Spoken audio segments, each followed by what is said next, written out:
guys, Josh from JC Land Management. We're here today again in Central Michigan.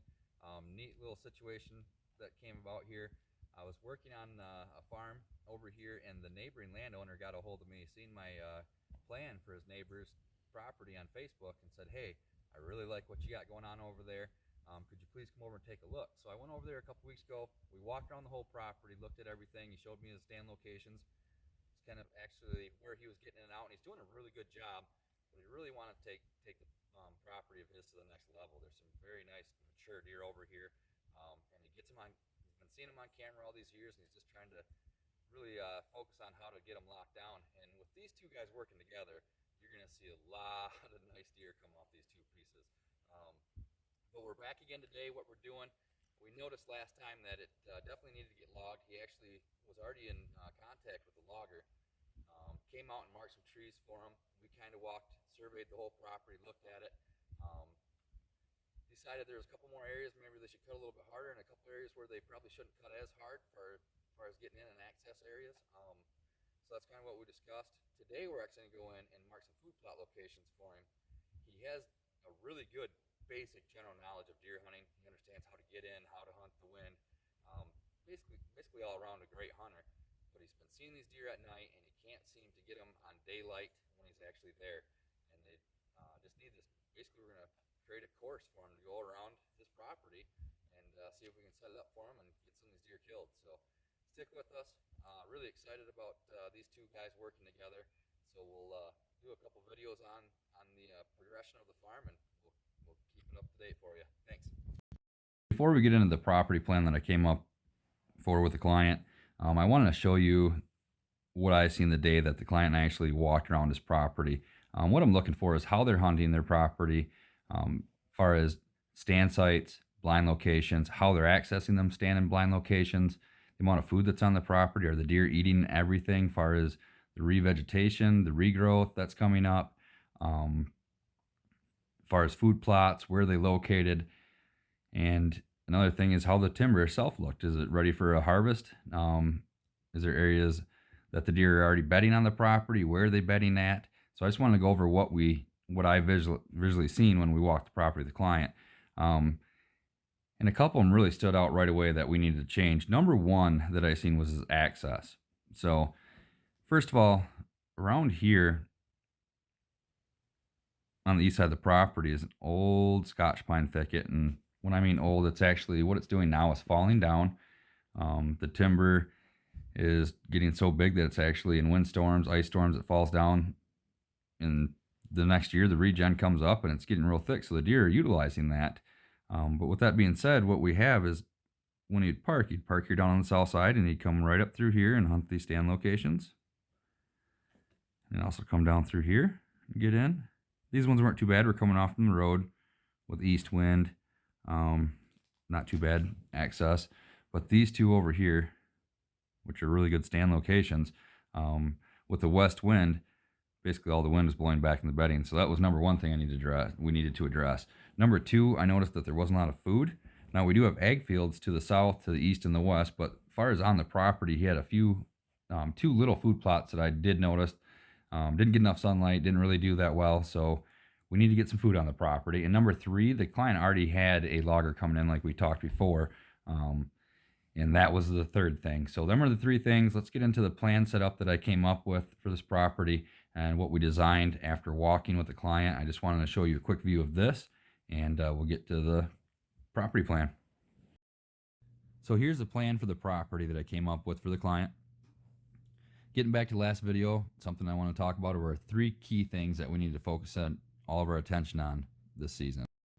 The biggest thing that we needed to address was the access, the way he was getting into his stand locations, the way he's going in and checking his trail cameras, using the property. So before, coming from the south end, he would actually walk right up through the old pine thicket to get to a couple stands locations he had in here. And currently, this is the major bedding area of the property before we're going to do our cut. So every time he'd come through the property, like we talked before, he'd be bumping his deer. We're not wanting to get rid of this bedding area by any means at all. We want to keep this here. We just need to get in differently. So with the west wind, we're going to come around in the trail system and make a trail system all around the whole outside of the property, meeting the roads. So with the west wind, he can go up through here to get to the stand locations.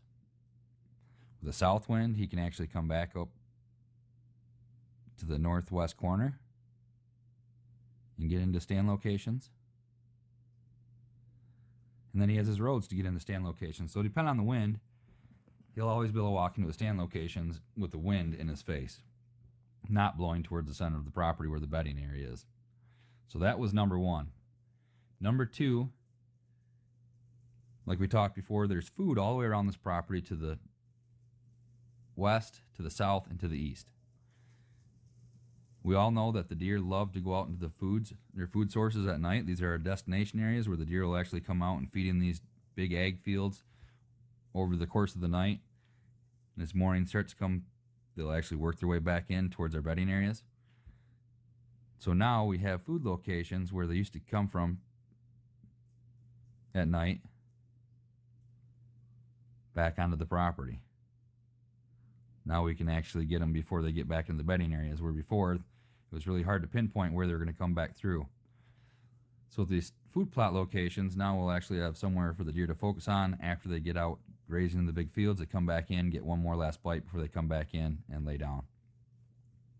So food was the main thing. We actually went out to the property owner, painted all the food plot locations, designed them along with the terrain. Pretty neat how this one was set up over here in the southwest corner. It's along a ravine, really neat ridged line. So that was number two. We got that taken care of. Number three, and we talked about this as well, the timber stand improvement around the outside. Then we're going to do a very heavy cut on the inside 10 acres. This is going to be basically a clear cut, design clear cut. The reason for the timber stand improvement on the outside,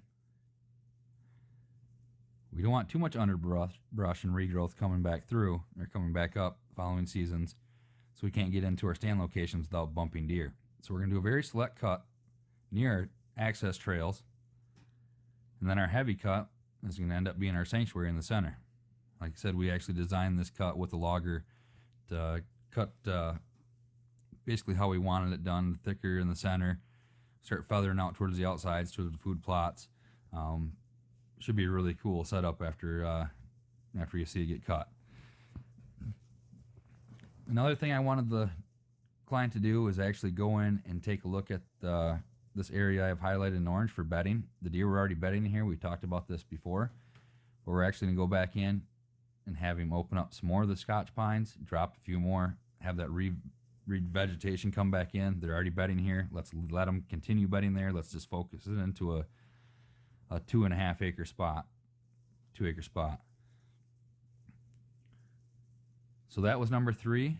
A couple other things I just wanted to show you real quick and talk about. This dotted line that goes all the way around through the system, it's like a trail system for our deer here. This was already there. The deer already used this. That's how the deer wanted to use this property. So we just incorporated our food plots in the locations that the deer already love to use and already seem to have a lot of intersections where they go through a bunch. We work with the deer, not against them, I guess is what I'm trying to get at. Another thing I kind of wanted to just hit on real quick is this red line that goes right on the bottom of the sanctuary. What this is an old 2-track that goes through the property that is tore up every year with scrapes. It actually stopped right around in here. So I actually wanted him to continue that right back into the bottom of this food plot here. I'll show you some pictures. This is really tore up every single year. You can see the scrapes are dug into the ground, rubs from years before. Really highly active pre-rut spot. With that being said, it ends up right here at the end of the bottom of our sanctuary, and a lot of it, they're going right back in this bedding. So what these orange lines are hinge cut walls, kind of direct the deer right past our stand location. One thing I do want to point out though, keep in mind you have to keep these no less than 50 yards wide. If you get them any less than 50 yards wide, in my experience, the deer will not use them. If you keep them right around 50 yards wide and give the deer outs through it, you cannot completely block them in. Make sure they have outs as they're going through. they will use these and it funnels them right down. Works great. So this is what I came up for the client. He really is excited about the plan. One thing I did want to touch base on is I don't run on this very often, but when I do, it's really enjoyable. This client is really excited about it, and he wants to do all the work himself. He's very ambitious, and I'm very excited for him. So I'm really excited to get all the phone calls, the texts, the pictures from the deer, the questions on a daily basis, weekly basis, however often he needs. So I'm really excited for him to answer all the questions. But if this is something you may be interested in, please let us know at JC Land Management.